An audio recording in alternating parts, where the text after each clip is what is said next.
Globალური ბიზნესის ამბები გავაგზავნოთ საქმე ისაღა უნგრეთის ყოფილი საგარეო საქმეთა მინისტრის საინტერესო გადაწყვეტილებით დავიწყოთ პეტერ სიარტო, რომელიც პარლამენტში იმყოფებოდა უნგრეთის, თუმცა საპარლამენტო მანდატი დატოვა და პოლიტიკური კარიერა დაასრულა და კარიერას გააგრძელებს უკვე კერძო სექტორში. ეტავსა. კონკრეტულად BYD-ში მიიღო შესანიშნავი თანამდებობა ბატონმა სიარტო.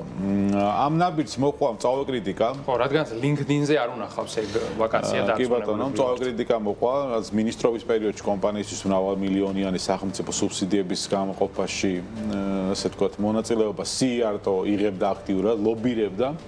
ამ საკითხს დაუფასდა BYD-ში კარგი თანამდებობაც, რა თქმა უნდა, მიიღო და Facebook-ზე დაწერა თავად ამის თაობაზე, რომ ტოვებ მანდატსო და გადავდივარ, რომ 2 ათწლეულის ერთ-ერთ საუკეთესო კომპანიაში, ის მეჩნს, რომ BYD არის ბოლო 2 ათწლეულის საუკეთესო და გენიალური კომპანია. რაც შეეხება თანამდებობას სიარტოს განმარტებით, ის საქმიანობას ჯგუფის საგარეო ურთიერთობების და ახალი მიმართულებების განვითარების ხელმძღვანელის პოსტზე გააგრძელებს.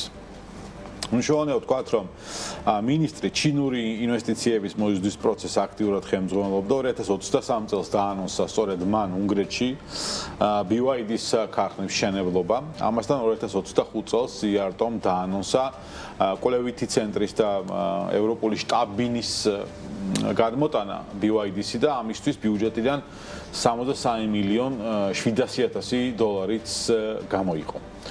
ეჭვები იმასთან დაკავშირებით, რომ სიარტოს მაშინაც პირადი ინტერესები ჰქონდა და აი ამ დაპირებული იყო ეს თანამდებობა ალბათ ჩინური მხარე დაპირდა რაღაც და ამას უმიზნებდა, რა თქმა უნდა, უფრო და უფრო აშკარა და კაშკაშა ხდება, რადგან ამასთან დაკავშირებით ისაუბრა უნგრეთის პრემიერ-მინისტრს პეტერ მაგიარმა, ის ყოველთვის ამბობდა, რომ სიარტო ჩინური კომპანიების და ამ კომპანიის ინტერესების გატარებაში იყო ეჭვმიტანილი, ასე ვთქვათ, ლობირებდა აქტიურად რაღაცა რამდენიმე მილიონის სუბსიდიების გამოყოფის საკითხს ბიუჯეტიდან და ასე რომ ამასთან დაკავშირებით მისი ეჭვები და მოსაზრებები გამართდა მით უმეტეს იმ გადაწყვეტილების შემდეგ, რომელიც სიარტომ მიიღო. ამასთან სიარტოს მინისტრობის პერიოდში ბევრი სკანდალი უკავშირდება, რაღაცნაირი კაცი იყო, ბევრ სკანდალს შეეხებოდა ხოლმე, მაგალითად ომის დაწყების შემდეგ ის დიდი ხნის განმავლობაში აქტიურად ინარჩუნებდა რუსეთთან კარგ და მეგობრულ ურთიერთობებს, ჩადიოდა ხოლმე მოსკოვში, გაზზე იცის პარტნიორები შერჩევა. ავტოპროდუქტებზე სალაპარაკოთ, ფასებზე და ასე შემდეგ და ამბობდა, რომ ეს უნგრელი ხალხის ინტერესების დასაცავად ხდებოდა. ასე 2021 წელს მან ვლადიმერ პუტინისგან მიიღო მეგობრობის ორდენი, რომელიც უცხო ქვეყნის მოქალაქეისთვის განკუთვნილი ერთ-ერთი უმაღლესი ჯილდოა, ასეთი დაფასებული პიროვნება სიარტო რუსეთშიც და მეგობარია მისი ბატონი სერგეი ლავროვი და ახლა უკვე ჩინურ კომპანიაში გააგრძელებს თავის მოღვაწეობას, როგორ განავითარებს BYD-ის ევროპის მასშტაბით.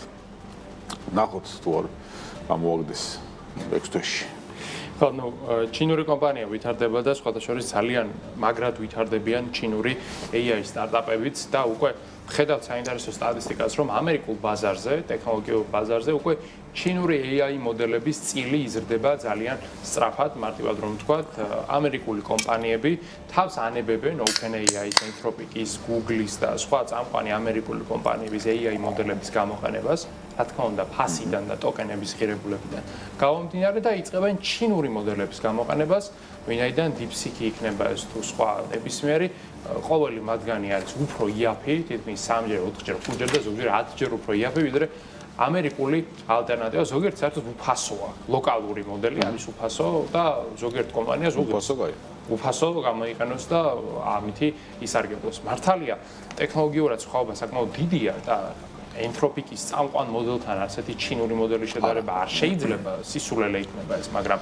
როდესაც ერთი ღირს რაღაც X თანხა საათში და მეორე ღირს ცენტი, რა თქმა უნდა, უკეთესი ვარიანტი გამოდის ხშირად სწორედ ამ რამდენიმე ცენტიანი მოდელის გამოყენება. თუმცა აქ საინტერესო ის არის, რომ ანალიტიკოსთა ნაწილი მიუთითებს იმას, რომ ეს შეიძლება იყოს ისევ და ისევ ჩინეთის მთავრობის სუბსიდირების პროგრამის ნაწილი და უბრალოდ მათ მიზნად ჰქონდეთ, რაც შეიძლება მეტ ამერიკულ კომპანიაში ინტეგრირება თავიანთი AI-ს, რათა შემდეგ ამ AI-მ პირდაპირ მოიპაროს ამ კომპანიების ინტელექტუალური საკუთრება, ინფორმაცია, ეს ყველაფერი გააგზავნოს ჩინეთში და შემდეგ 2-3 წელიწადში ჩინეთმა უბრალოდ ყველა ამ კომპანიის ასე ვთქვათ, კონკურენტი დააკოპიროს შექმნას და შემდეგ ჩაძიროს ეს კომპანიები. ასეთი იდეაც არის და ტრიალებს ხადია კიბერუსაფრთხოების ექსპერტები ამ ყველაფერს აკვირდებიან, მაგრამ ვერასოდეს ვერ ენდობი რაღაცას, რაც არის უფასო და თან ჩინეთიდან და თან საკმაოდ ძვირი არის მის შექმნაში დახარჯული და თან გჩუქნიან ამ ყველაფერს. 10 მილიარდი აქვს დახარჯული შენ და შენ გაძლევენ უფასო და მინიმუმ კითხვა მაინც უნდა გაგიჩნდეს, რატომ ხირდა